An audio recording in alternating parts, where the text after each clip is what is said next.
Between the time when longships sailed the oceans and jarls sat on their thrones, there was an age undreamed of. Warriors stalked the land, but it is I alone who can tell thee of their saga.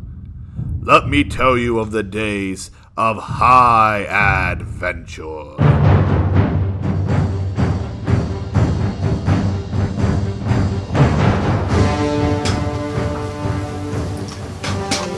Hey, I'm looking at this. I'm not too sure about that helmet. You sure? Yeah, I don't think anybody in this whole book has a helmet like that.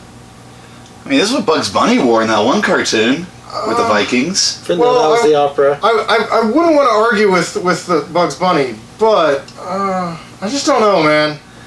Hi, welcome back.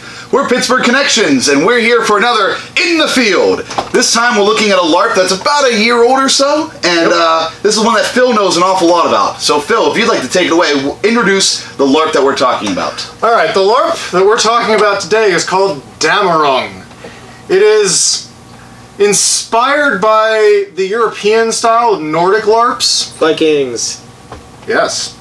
It is a Viking and medieval themed Dark Ages LARP. It's much more theatrical than what we're used to in the States, and it also has a storytelling strategy which is novel for North American LARPers. Now, when you say novel, you mean we're used to either doing NPC shifts, so you go for an NPC shift for 4 hours or so, or maybe Yes. you NPC the entire event. When you say that it's novel, explain that. There's in the Dammerung world, there are no NPCs and there is no world plot that the game runners are setting up that the players react to. It's all just player factions interacting with each other. There's 4 human factions. They are a faction based on the Vikings. They're called the Nordvik. There's a faction based on the castle-dwelling Europeans who the Nordvik would have raided, called the Crownlanders. There is a group based on early Irish Celtic folk, and then there is a group that doesn't really fit neatly into any of the European standards. They're primitive cave dwellers who wear a lot of furs and don't use metal weapons. And then there's also a 5th faction that is made up of trolls and fae and other things that go bump in the night that in any other LARP would be run NPCs. By they would be NPCs run by the game runners. But in this one, no, they're just another faction. Nice. So you're never playing an NPC. When you're playing a monster, you're playing a troll. You're a troll that still has all your personality. You still have character. You still have goals. You still have things that you want to aspire to. You're not just a meat shield to get killed and drop coin. That is correct. There are a few staff members who work as what they call directed cast. They're the closest thing that we have to NPCs. They're people who are real people in the world, but they have a behind-the-scenes function that they are also serving. It would be the person who might know of a quest that some players could go out and partake in, but their job is still behind the auspices of being a character in the world all the time. How about the game mechanics? Well, they're very lightweight. The entire rule book is, I think it's 4 pages long. Wow. And then the rest of it is setting and fluff.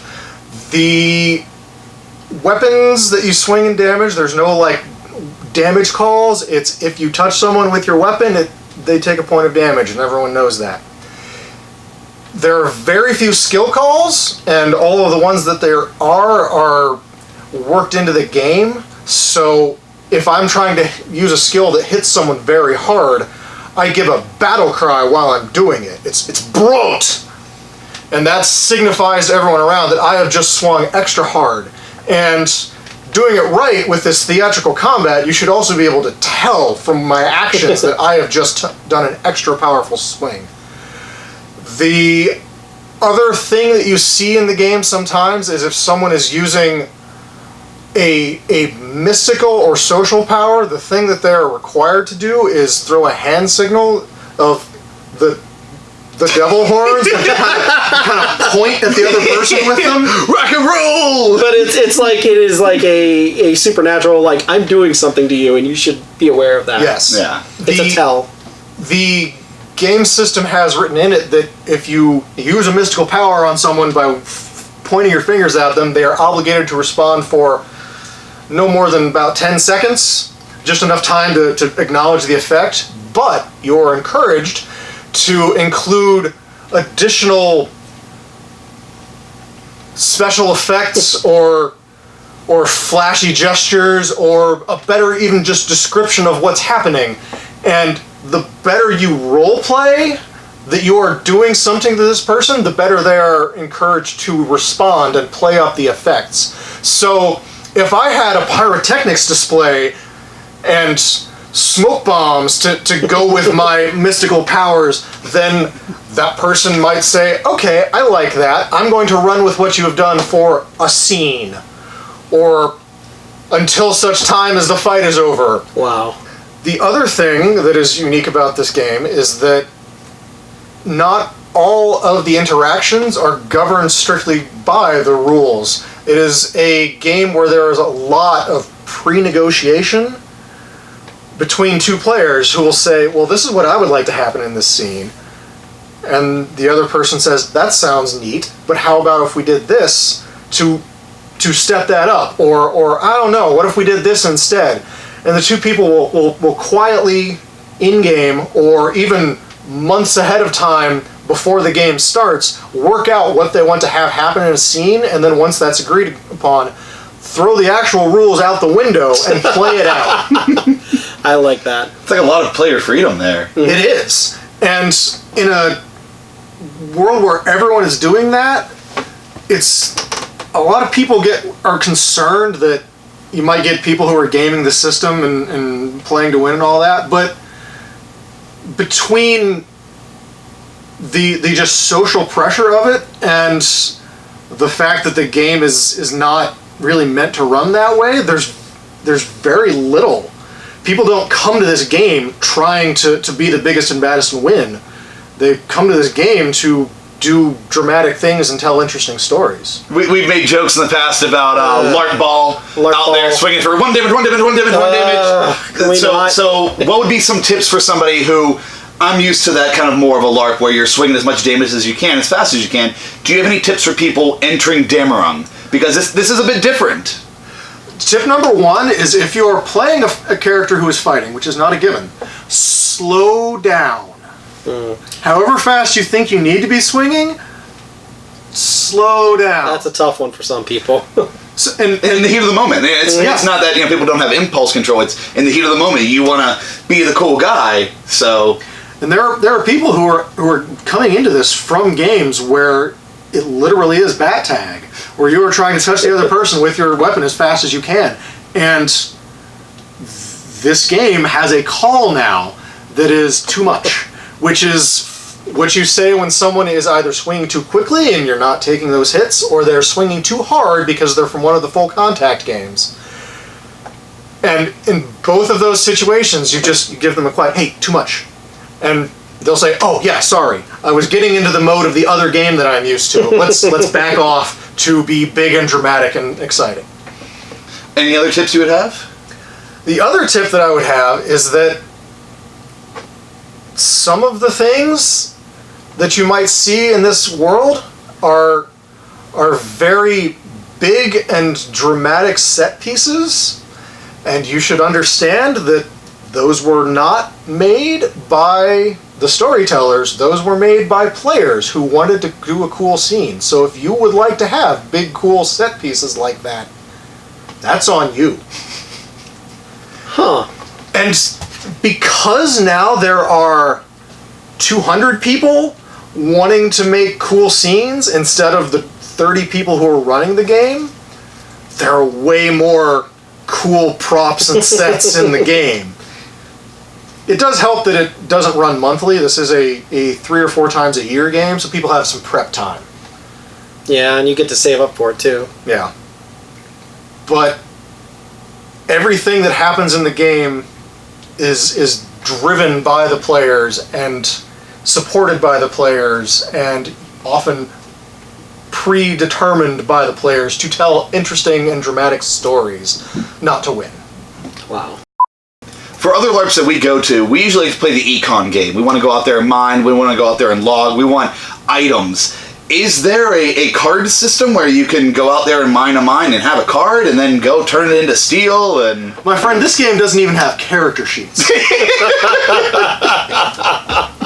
Because the rules are so light, there are skills that you take and stats that you have, but you need to be able to keep track of 2 numbers and roughly 3 things that you can do.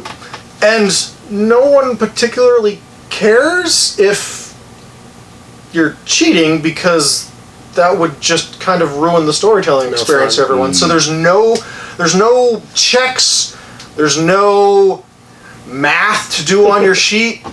There's just a guideline that says this is generally what I know how to do. And if something comes up that's not explicitly covered in the rules, make something up. There is a crafting system. It's very bare bones, and its purpose is to enable people who want to go through the role play of blacksmithing or leatherworking or potion making, to give them something to do that everyone has agreed upon is that's how you do it. But there's no cards, there's just a phys rep and a quiet word that says, hey, this is what this does. Is there any in-game money? There is Coin of the Realm now. There wasn't for the first few games, but due to popular demand, they added some. Fair. Something about having that tangible drop of bag of coins on a table. There's something neat about that. Or a treasure chest full of money.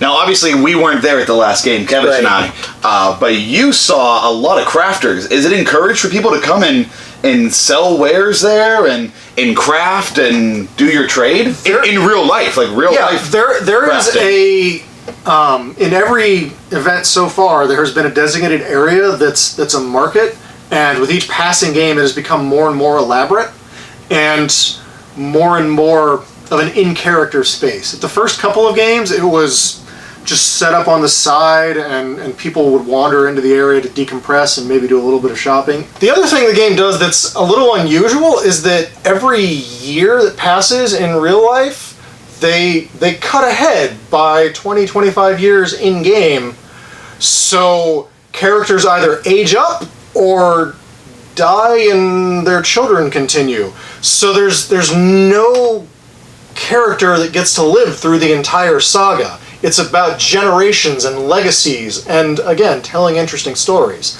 So people, knowing that a character isn't going to live very long, are much more interested in having a good death than getting to live forever. As a budget gamer, investing in a $300-400 suit of armor and swords, can you reuse that for the next generation? You can absolutely reuse that. You can either say that I'm the same character, but now I'm 50, or you can say that, yes, this was my father's equipment, and he gave it to me. You happen to get an exclusive interview with one of the game's directed cast members. Well, I don't know how exclusive it is, because Erika talks a lot about this game. But yes, I did speak with Erika, and she gave me an interview with her thoughts and descriptions of the game. My name is Erika, my pronouns are she, her, and I am the workshop designer and organizer for Dammerung LARP. Dammerung is a new American LARP under a new American LARP system that we're calling Emergent LARP. It is a low fantasy dark ages game. We call it Emergent LARP because there's a lot of little pieces inspired by a bunch of different styles of LARP that come together to make a totally new thing. A lot of conflict is resolved by consent negotiations. The rule of cool, if two people are great with it and you can make it a good scene in genre, in narrative, you can do whatever. I skinned somebody this morning without making a single skills call because I said, off game last night, hey Victoria, I want to attack your character. Ingrid really wants to skin her. How do you want this to go down? And Victoria was like, yeah, that sounds great. Totally skin me. I'll make certain that I'm wearing something under my pants so you can actually strip my costume off of me. And then we just fought this morning without a single skill call. We made it a really good dramatic narrative fight, and then I threw her on the ground and skinned her costume off of her. And people watched, and it was really intense, and we didn't have to do a single call of, 7 damage, 7 damage, 7 damage, which we do in a lot of other LARPs. But we do have a very basic book and some very basic skills. If you want to have a more simulationist fight, everybody has 3 wound points, and then you can add a little more with armor and things like that. And if you get hit once, that's 1 point down. You don't need to call damage. We've got a few damage calls called brot, but it is a diegetic call. So somebody is actually making that sound in character as well as out of character. And if you get a brot call, you're taking 2 damage. So Emergent LARPing, as I said, is a whole bunch of different systems shoved into one. A lot of it's consent-based negotiation, but some people really like simulationist LARP. And we're telling an epic Dark Ages fantasy, and it's really hard to tell an epic when you're just sitting in a single fort. So there is basically what is a board game off screen, which is the entire world around us. And all of the different cultures and factions hold different lands, which are either being assaulted or at war with other cultures and factions, or being assaulted by the walking undead or by the trolls from the north. And you have to gather food bags in character that you can send back to your troops or they will starve. You have to gather treasures so you can arm your people. You have to gather all of these things and then get your leaders of your armies to go make decisions on this epic war board. Players file those decisions over 6-hour courses at the game, and then we get told at the end if armies stand or fall and how the winter is going to go. And that epic story which is happening outside of those gates, we get news reports back here because this is where the Königin is, the queen. This is where one of the dukes is. So we see these news reports of this world either falling apart or being victorious, and that informs all of our role play in the system. Between that and between the workshops that I design and organize on Friday nights, which are about 2 hours of learning safety mechanics, so we can LARP in character dangerously and out of character very safe, learning the basic fight calls, and then doing an hour of making deep character ties with people you don't know for the kind of roleplay you want. You can do religious antagonism over there, you can do happy, fun, diplomatic roleplay over there, you can do romance over there, but we direct everybody to go into corners, find somebody and talk to them for 7 minutes about what sort of roleplay you want, and then pre-build your story so you know how to shape some things going into the weekend. With all of that working together, and then our amazing directed cast and cultural leads and Ostellers, which are people who know intensely our system and our sandbox that we have set up, and know the factions that they are running and what sort of story they should be telling. Those people play characters on the ground, but they are there to support whatever other stories the other players want to tell, and they're also there to keep the players in the sandbox so we suddenly don't have aliens in our Viking apocalypse. But they can go to a player, why do you want aliens to land here? Are you trying to tell a story of otherness? How can we sculpt this in a way that tells the story you want to tell and we support you on the ground? And then they help the players tell their stories. This game is completely player agency driven. All of staff plays characters.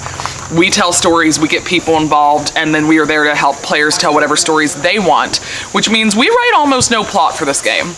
Our plot tends to be about 5 to 7 sentences long, which is very different from other American LARPs that some of us play where you have plot bibles of 40 pages going into every weekend. Our players tell our plot here and tell our stories, and we just give them tools and cast to help them tell really epic stories.